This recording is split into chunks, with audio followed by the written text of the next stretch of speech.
vamos a invitaros a mirar hacia el lugar donde empezó todo, que no es otro que el océano. Antes lo has dicho, creo tú, en el océano están las respuestas, ¿verdad, Eloy? Están las respuestas a muchos de los desafíos a los que nos enfrentamos, por supuesto en cuestión alimentaria, pero el mar guarda un manual de innovación abierto para quien sepa leerlo. Ahí están todas las respuestas, incluso antes de que existiera Google para que se las pudiéramos preguntar, o ahora ChatGPT, existía la biomímesis. ¿Os habéis leído la entrevista de la revista que venía en la bolsita? Bueno, pues ahí está la entrevista a la doctora que nos va a acompañar, Dayna Baumeister, que es cofundadora de Biomimicry 3.8, y ella habla de la biomímesis, el arte y la ciencia de aprender de la naturaleza para crear un futuro próspero y sostenible. Es decir, observar cómo la naturaleza resuelve los problemas, los desafíos y los retos a los que nosotros también nos enfrentamos ahora como sociedades.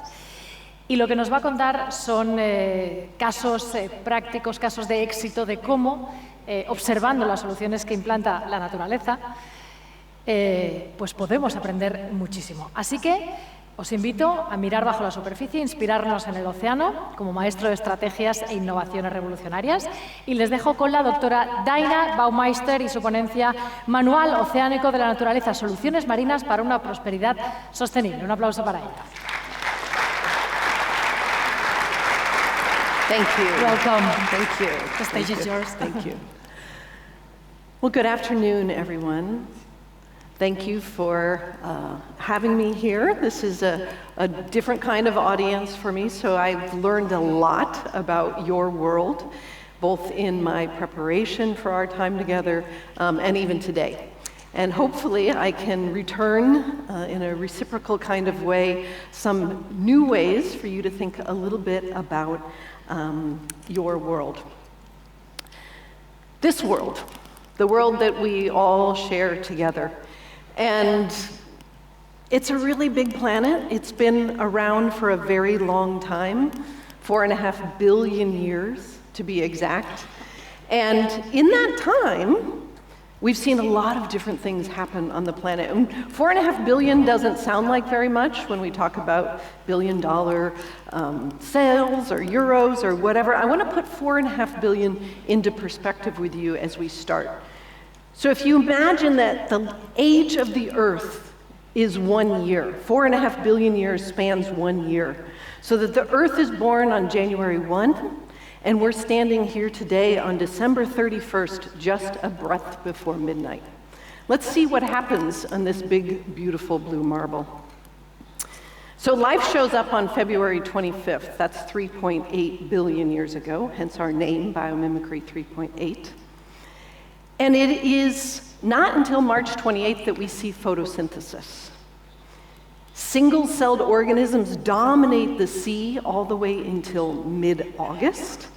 And we don't actually have sex. We don't have cells mixing together until middle of September. All of this is happening in the sea. And it's not until just 6 weeks ago that we see anything show up on terra firma. So the vast story of this planet for most of our year, most of those 4.5 billion years, has been life in the sea. Fish showed up on November 20th in our compressed year. Land plants on November 22nd. Insects, November 24th. Amphibians, shortly thereafter. Reptiles showed up on December 6th. And they were quite dominant on the planet for quite a while. Mammals are only 18 days old, and believe it or not, birds even shorter. Flowers showed up just 11 days ago. Notice we haven't shown up yet as a species. In fact, the dinosaurs went extinct a really long time ago. Well, in the US, on December 25th, that would be Christmas Day. It was a bad Christmas day for the dinosaurs. That's when the asteroid hit and wiped out most of the dinosaurs. And hominids, our ancestors, the first two-legged primates to walk on the planet, showed up just under 11.5 hours ago. That's it. Humans have been here for 35 minutes. That's it, in the entire age of the planet, 35 minutes. The agriculture, the first places where we started to cultivate food for ourselves, 1 minute in the age of the planet. And the entire Industrial Revolution, which kind of is life as we know it, 2 seconds. 2 seconds for the whole age of the planet. So we're actually a pretty young species as it goes on this planet. Yet nevertheless, we have this deep fascination with the sea, and perhaps it is because it is the story of the planet. Now, all day long, we've been deep in our heads, and your work, and your career is all about thinking about what does it mean to do this work around harvesting the resources from the sea, providing food security for people. But before we go into the heady part, I want us to just touch back in, because I suspect that every single one of you has some sort of love story with the sea. And I just want to touch on that for a minute and just remind us of some of the incredible things that the sea has to offer us. And your relationship with that sea is probably what motivates you every single day to do what it is that you do. There's probably organisms that you fall in love with, that you get excited whenever you see them. You probably spend some time in the sea in some form or fashion, maybe under the water, above the water. And all of this is happening. Maybe you just enjoy the fruits of the sea as part of your narrative. But we have that deep connection. And I remind you, as you're going about your work and all of the hard stuff that you're trying to solve for on a daily basis, is to not forget that relationship that we have with the sea, because it is that deep connection emotionally that is going to guide us for what it means. Now, my work is around this field called biomimicry. And biomimicry really shifts us in an entirely different relationship with nature that isn't just learning about nature, but learning from nature. Right? What would it look like if the sea and all of our organisms, and really all the organisms on the planet, became our teachers? Right? Not just something that we harvest and that we consume and that we use for our buildings and we live upon, but what if it was our teacher? And that is the art and heart of what biomimicry is about. We call it the conscious emulation of nature's genius. And conscious implies intent, that we actually make a choice to learn from those 3.8 billion years, all the way since February 25th, all of that intelligence about what it means to live on this planet well, and then to emulate that. And I'm going to spend most of my talk giving examples of what people are doing in this emulation space, and many I hope that will be useful in your work. So when we look to nature, we can mimic her forms, the actual shapes and structures. We might also mimic her processes, how nature harvests sunlight to turn it into sugars, or even ecosystems, and understand the dynamics and the relationships between the parts. So on our planet today, we've given names to 2.1 million species. There's probably 30 million species on the planet, but we've named 2.1.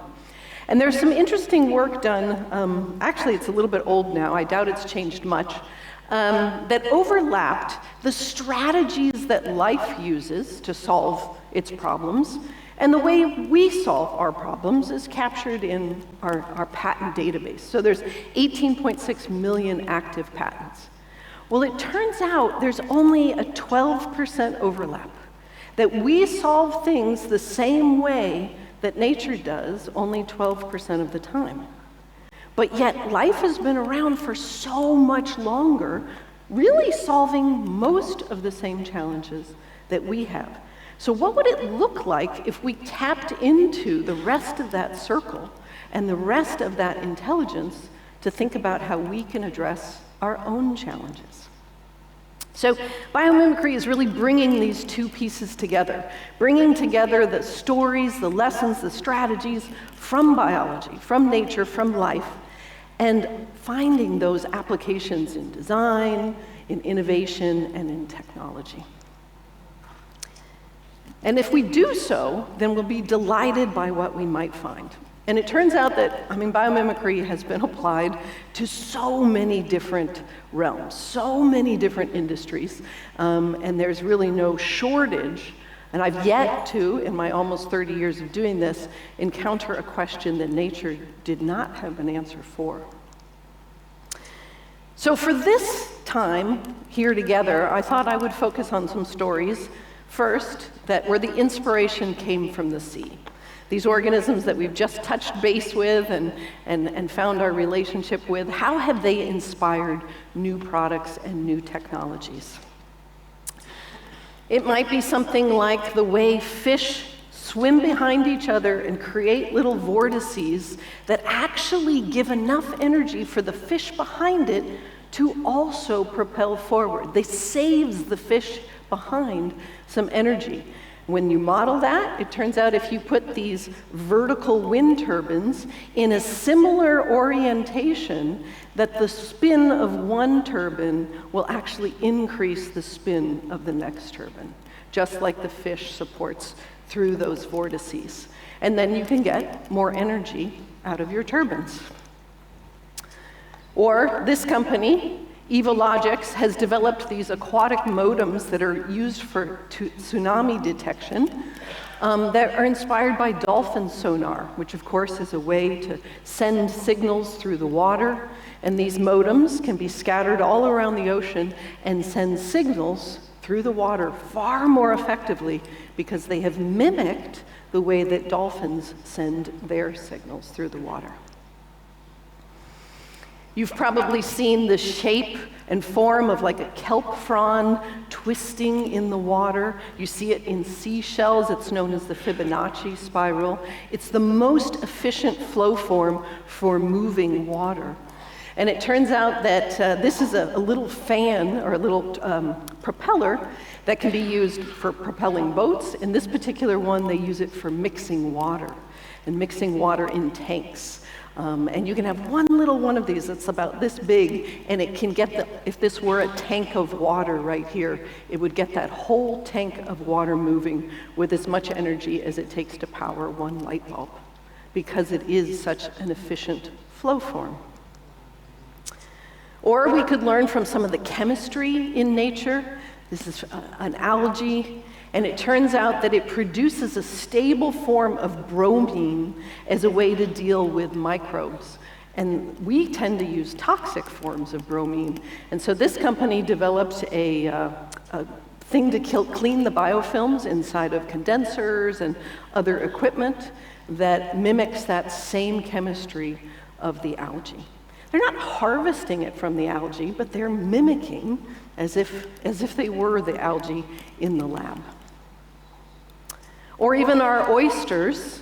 You know, an oyster, of course, is biomineralizing that calcium carbonate from the sea.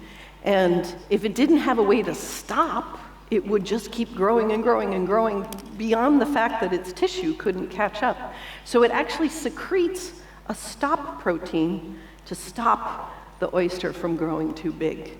Well, it turns out we can also mimic that stop protein and use it to prevent scale in pipes without having to use heavy acids and other toxins. So the ability to learn from these organisms who have to solve the same problems, but in or near their own bodies, they're going to do that in a very healthy way for them. And then the last one I want to talk about today is, of course, the question around, we have carbon. Carbon sink in the ocean, often ends up in shells. A lot of coral is a sequestering of carbon. And this company is actually mimicking that process to create aggregate for cement, right? Mimicking the coral mineralization process to create new forms of cement that are carbon negative, like they basically are carbon positive, however you want to think about it. They are sequestering and grabbing that carbon. And then this one, our mussels. We had mussels for lunch today. Well, it turns out that mussels are able to glue underwater. These threads that you can see there, that's how they attach themselves to the surface, and they stick their byssal thread to a wet rock. We had this creature for lunch, and it's smarter than all the humans combined. We've never made a glue that works underwater, but this mussel can. And this company has mimicked it and used it to make glue for plywood and sheath goods that is waterproof and also non-toxic.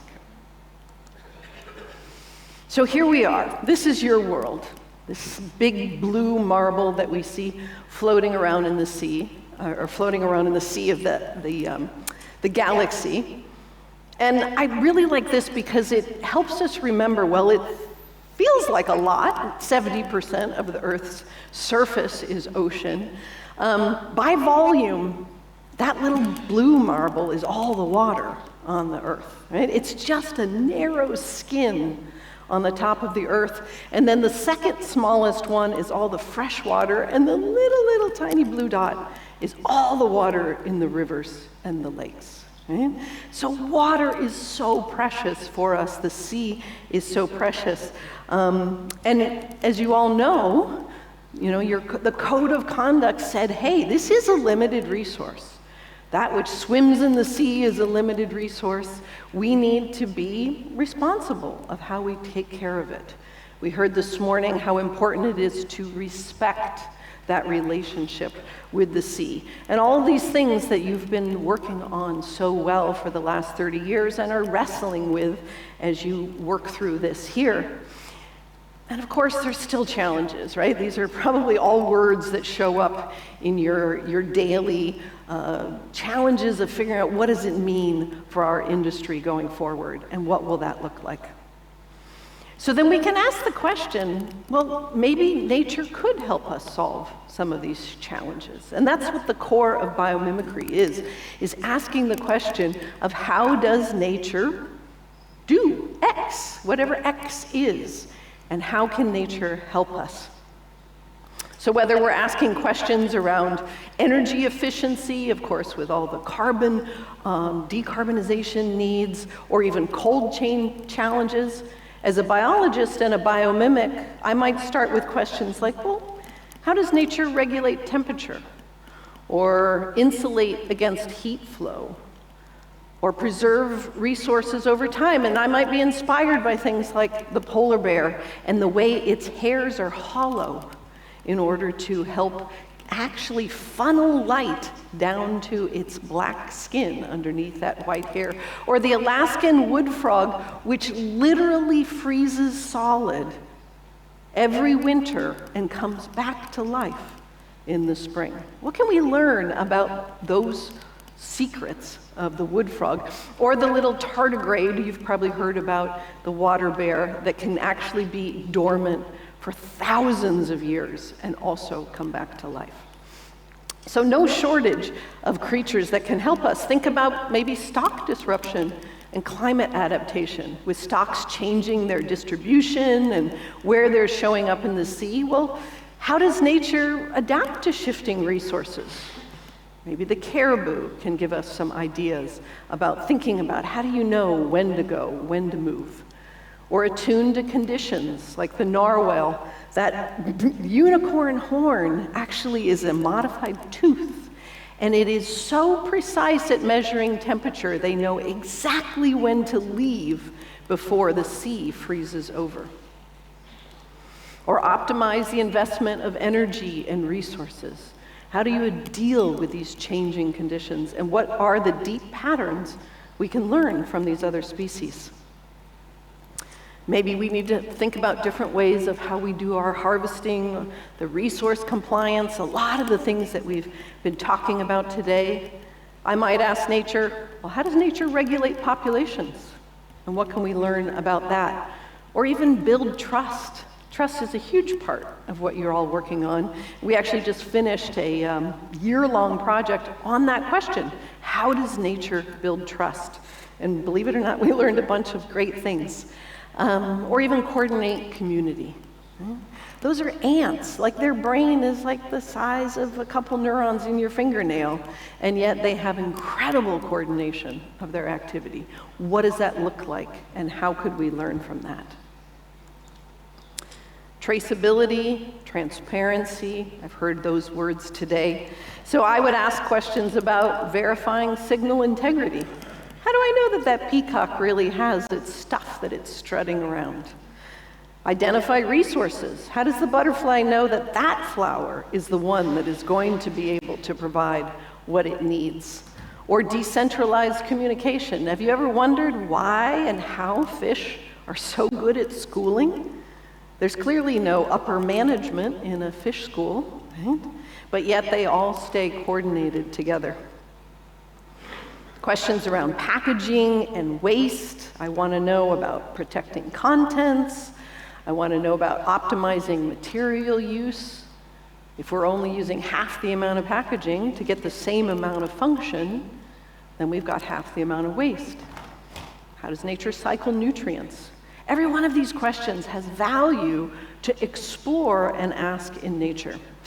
And I've got one more, this whole space of automation, labor optimization, how that's changing the dynamics. We could ask, how does nature allocate responsibilities? And many ant nests have 5 different castes, 5 different task systems. How do they know whose job is to do what? And how do you make that as efficient as possible? Or enhance community, or optimize energy allocation and growth, because of course we are nature too. We can also learn from human systems and how humans as nature, humans as organisms do this as well. So if we begin to think about nature as teacher, what would that look like for us to solve? And I found some examples of products and services that I think you might find interesting for your world, and maybe you already know about some of these. So this first one is a Norwegian company started by actually a father whose daughter said, "Daddy, you got to do something to save the sea." And so they developed an aquatic robotic fish that swims like fish, and it can do real-time sensing in the schools of fish. So in aquaculture, it doesn't disturb the fish, it doesn't freak them out, and they can get real-time data in order to adjust, whether you're adjusting the food or adjusting the airflow, by mimicking and looking like a fish, literally. So there's a mimicking form. This is a really interesting one for thinking about how do we improve the fuel efficiency of our boats moving through the water. Well, the shark needs to be pretty efficient when it moves through the water. And this company has created a film that mimics the scales, the little shark denticles that are on the outside of a shark that helps it increase its flow. Now, they've mostly used it on airplanes because air is also like a fluid, and have seen an improvement of 3% on the planes that they're installed on. And so they've used it on racing boats for the America's Sailing Cup, but I don't know yet if it's on any fishing boats. But 3% fuel savings adds up really quickly. And of course, a big part of the fuel problems are drag and dealing with fouling of ships. This was interesting because there's been 3 different projects working on it, and none are currently available on the market. This first company, Luratech, was inspired by, why don't fish have fouling? Why don't fish have barnacles growing on it? And they looked closer at the mucus to find out what that was, and they had a paint on the market for about half a dozen years, but it didn't take off. Maybe they didn't have a good marketing team. So that's not available anymore, but it worked. And then this Biomimetics Innovation Center in Germany is inspired by palm nut seeds. They float at sea for 12 months, 18 months, 24 months. They don't have any biofilms. They don't have any biofouling on them. And so studying how do those hairs work and what does that look like. And then the latest one, they've got, this was funded by the EU Commission, a company called Aircoat that mimics a water fern, and it actually creates and attracts air. And if you've got a film of air along your boat, then you don't have anything settle. And so they've figured out it works, it just doesn't last as long as they need it to. So all of these are in process, but examples of the work that's trying to happen out there. But part of the work, and I remember it being one of the principles, was also around protecting the nurseries, protecting the places where the fish and where the seafood starts its life. This is a company that is, rather than having those big concrete seawalls, which of course cause erosion of sand and destruction of habitat, is mimicking tide pool structures so that you can create both the protection for the coast and still have the nurseries for the fish or the other organisms that start their lives in tide pools. And so mimicking those ecosystems, quite literally by form, you get both functions that you need. Or this is actually, this was done here at a university in Spain, inspired by humpback whales. And if you don't know, they do bubble net fishing. So they swim down and they find a bait ball and they swim in a circle while they're blowing bubbles out their blowhole. And it essentially creates a wall of bubbles around the bait ball, and then they swim up through the middle with their mouths open wide. So in a bay in the Mediterranean, they laid down these hoses and they created walls of bubbles that would allow them to harvest the fish. Of course, things like turtles and whatnot can swim through bubbles without any problem, but it effectively led to no bycatch and fully catching the bait of interest, inspired by the whales. And then there's also the opportunity, I've heard some great examples today of what does it look like to partner and think about new spaces. This is actually a carpet company, but they have been working with communities in Malaysia and the Philippines and Indonesia to capture the ghost nets, the discarded nets that of course are causing damage to the reefs. Scooping those up, they're actually made out of nylon 6/6, which is the same thing that carpet tile is made out of. And then they pay these communities. The reefs recover, the fishing recovers, they get the nets off the reef, the communities get paid to clean those nets, the nets go back in and get recycled into carpet tiles. So you might find unlikely partners that are equally interested in some of the challenges that you have as well. And then this last one, in this space of aquaculture, I encourage you to think about, right now, aquaculture is still approached from a monoculture kind of perspective. And we know on land, monocultures always have problems. You have to add pesticides and herbicides to deal with the fact that you've only grown corn or you've only grown wheat in a particular area. The same is going to be true in the sea. This gentleman here started a nonprofit called Green Wave, and he's training small-scale farmers in a process called 3D ocean farming, saying, what if we actually did multi-species aquaculture in one spot? And what could we do? Seaweed, and could we do oysters, and could we do mussels, and could we do fish all in one location? And he's calculated that if you were to have enough of this form of 3D ocean farming, the size of Ireland, it would be enough to feed the world for a year. Only the size of Ireland. Pretty impressive. But it's also thinking about what does it look like to mimic at the ecosystem level. So these are just a drop in the collection of stories and narratives and possibilities of things that we might learn if we just asked, if we recognize that there's more to our relationship with nature than just something for us to consume. And the sea has been very, very generous to us. Right? If you remember, the sea has been around since February, early February, and we've only been here all but a few minutes. And all that time, the sea was doing all the things that the sea does. And in turn, it's giving us oxygen and fixing carbon and helping manage temperatures, and it's allowing us to transport without any road infrastructure. Isn't that very handy?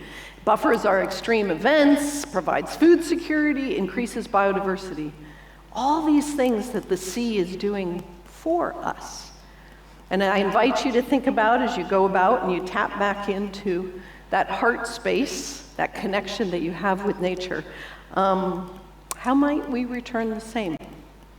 What does that look like? If we want the sea to continue to be generous, then we have to engage in that reciprocal relationship. That's what respect means to me, that we take care of it so that it will take care of us and take care of our future generations. So, on behalf of the 30 million species I sometimes like to speak for, thank you for your time.